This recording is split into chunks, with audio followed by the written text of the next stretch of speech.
Hey, I'm Alex from Inspire Beats, and this is What Do Software as a Service Founders Look For When Buying from a New Vendor? Who am I? I'm Chief Marketing Sumo over at Inspire Beats, generated over $20 million in leads, sold over $2 million in product, and there are some logos of the people I've worked with. So, I've been selling for SaaS for a few years now, about 4 years, and I wanted to break down what these potential customers look for to help you sell better. Right? To help you sell better to SaaS founders. So there are three things that all competent founders look for when they're searching for new vendors. The first is quality, right? Do they know what they're talking about? Do you know what you're talking about?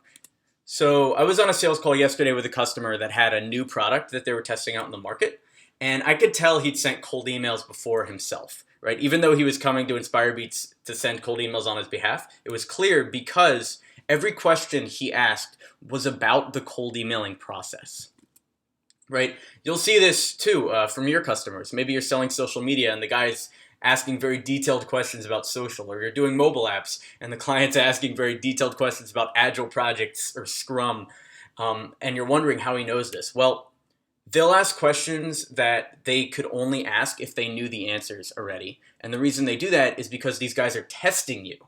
They want to see if you know your stuff and infer about your product quality based on that. They want to see if your product's high quality, basically, but since they can't get into the product, they want to ask these questions to test you. So what you do here is you want to answer these questions the best you can and assume in your head that you know more than them. If you assume that you know more than them and you pitch in that way, it's going to help you mindset-wise convince them better. And I'll go over the three different story archetypes later that you need. Archetypes is a huge word, but it's basically types. Three types of stories you need. So detailed answers with stories always win in this situation. So the next thing they look for is openness and honesty in their vendors. Right? So once a company knows you can actually do the job, that it's going to be high quality, they want to know if you're lying to them. They want to be confident that if a project fails halfway through, you'll come clean before it's too late and help them out. Maybe refund them or fix the project. So the way to get around this fear in the people you're in sales calls with is to be human, right? Talk on the call about the struggles you've had with past clients and talk about how a project with one of your clients went wrong and how you fixed it. Specific story. You can practice this beforehand. It's probably going to come up again and again. So bring the story up even if they don't ask to alleviate this fear. The third thing they want to check for, and the final thing, is on-time delivery. Will you actually deliver what you're promising to them on time, or will you be months late? So clients want to know that you'll actually deliver when you say. It's really hard to prove this one if it comes up, unless you're doing a test project or a spec work, which I don't recommend you doing ever, unless you're just starting out.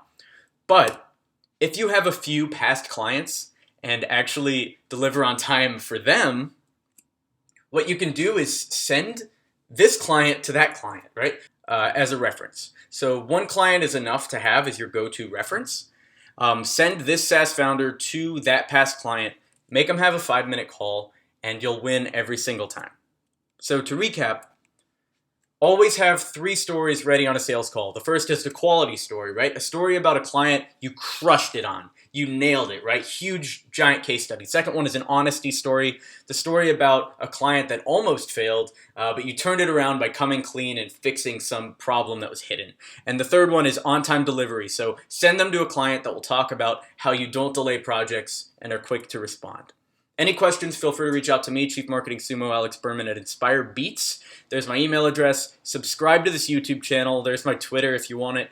If you need more leads or sales support for your company, anything in B2B, check out inspirebeats.com. We do lead generation and targeted outreach for companies. Thanks.